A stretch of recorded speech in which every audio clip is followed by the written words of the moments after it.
गांव के किनारे एक बड़ा सा हवेली नुमा घर था जिसमें रहता था रघुनाथ। एक बहुत अमीर लेकिन उससे भी ज्यादा लालची आदमी। उसके पास खेत थे, दुकानें थीं, सोना चांदी था, लेकिन फिर भी उसे चैन नहीं था। वह हमेशा सोचता, और कैसे कमाऊं और कैसे जोड़ूं। गांव वाले उसे सामने से रघुनाथ जी कहते, लेकिन पीठ पीछे लालची सेठ। रघुनाथ की एक ही आदत थी, किसी की मदद नहीं करना, बल्कि हर मौके का फायदा उठाना। अगर कोई गरीब उससे उधार मांगता तो वह ब्याज इतना ज्यादा लगाता कि गरीब जिंदगी भर चुकाता ही रहता। एक दिन गांव का गरीब किसान रामू उसके पास आया। उसकी फसल बर्बाद हो गई थी। रामू ने हाथ जोड़कर कहा, सेठ जी, मेरे बच्चों को खाने को कुछ नहीं है। थोड़ा उधार दे दीजिए, मैं फसल होने पर लौटा दूंगा। रघुनाथ ने उसकी हालत देखी, लेकिन उसके दिल में दया नहीं आई। उसने मुस्कुराते हुए कहा, ठीक है, मैं पैसे दूंगा, लेकिन शर्त है कि अगर तू समय पर पैसे नहीं लौटा पाया तो तेरी जमीन मेरी हो जाएगी। रामू मजबूर था। उसने हाँ कर दी। लालच का पहला वार, समय बीता, लेकिन बारिश फिर से धोखा दे गई। रामू कर्ज नहीं चुका पाया। रघुनाथ ने बिना एक पन सोचे उसकी जमीन अपने नाम कर ली। रामू की आंखों में आंसू थे। उसकी पत्नी और बच्चे रो रहे थे, लेकिन रघुनाथ के चेहरे पर खुशी थी। वो बोला, अब ये जमीन मेरी है, तुम लोग यहां से चले जाओ। उस दिन से गांव में लोग उससे और ज्यादा डरने लगे। अंधा लालच बढ़ता गया। रघुनाथ का लालच दिन ब दिन बढ़ता गया। वो हर गरीब की मजबूरी का फायदा उठाने लगा। धीरे धीरे उसने गांव की आधी जमीन अपने नाम कर ली, लेकिन जितना ज्यादा वो कमाता उतना ही बेचैन रहता। रात को उसे नींद नहीं आती। उसे हमेशा डर लगता कि कोई उसका धन चुरा लेगा। एक दिन गांव में एक साधु आए। उनकी आंखों में गजब की चमक थी। वे सीधे रघुनाथ के घर पहुंचे। साधु ने कहा, बेटा, सुना है तू बहुत अमीर है, क्या मुझे एक रात के लिए रहने की जगह दे सकता है?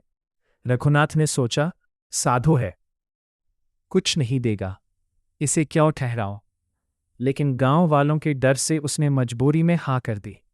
रात को साधु ने रघुनाथ से कहा, तू बहुत धन इकट्ठा कर चुका है, लेकिन तेरे मन में शांति नहीं है। रघुनाथ चौंक गया। आपको कैसे पता? साधु मुस्कुराए, लालच कभी किसी को सुख नहीं देता।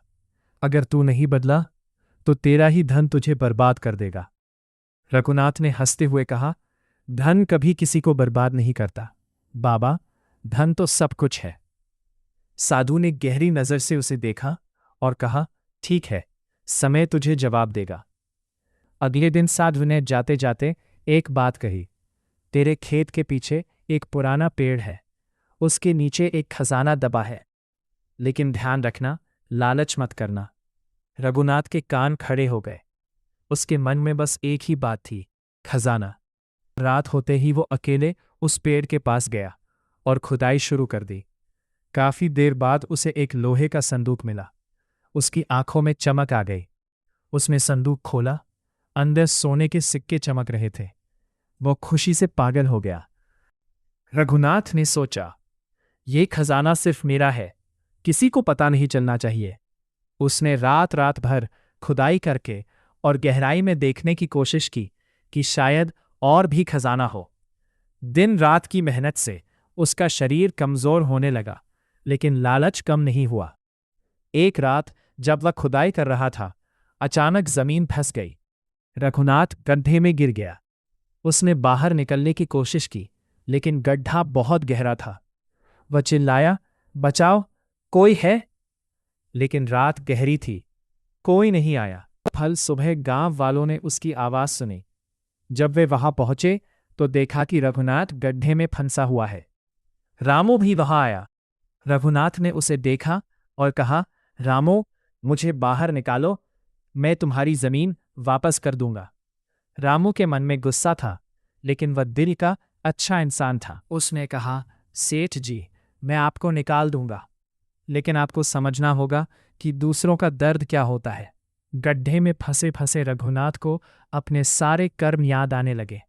उसे याद आया कि कैसे उसने गरीबों की जमीन छीनी, कैसे लोगों को रुलाया। उसकी आंखों से आंसू बहने लगे। वह बोला, मैं गलत था, बहुत गलत। गांव वालों ने मिलकर उसे बाहर निकाला, लेकिन अब वह पहले जैसा रघुनाथ नहीं था। उसके चेहरे पर घमंड नहीं, बल्कि शर्म थी। रघुनाथ ने सबसे पहले रामू की जमीन वापस की, फिर उसने गांव के बाकी लोगों की भी जमीन लौटा दी। उसने कहा, मैंने जो किया उसका फल मुझे मिल गया, अब मैं अपनी गलती सुधारना चाहता हूं। धीरे धीरे उसने अपना जीवन बदल दिया। अब वह गरीबों की मदद करता, जरूरतमंदों को खाना देता और गांव के बच्चों की पढ़ाई का खर्च उठाता। गांव वाले अब उसे लालची सेठ नहीं, बल्कि दयालु रघुनाथ कहने लगे। सीख, लालच इंसान को अंधा बना देता है। जो दूसरों के लिए गड्ढा खोदता है, एक दिन खुद उसमें गिरता है। और जैसा हम दूसरों के साथ करते हैं, वैसा ही हमारे साथ भी होता है।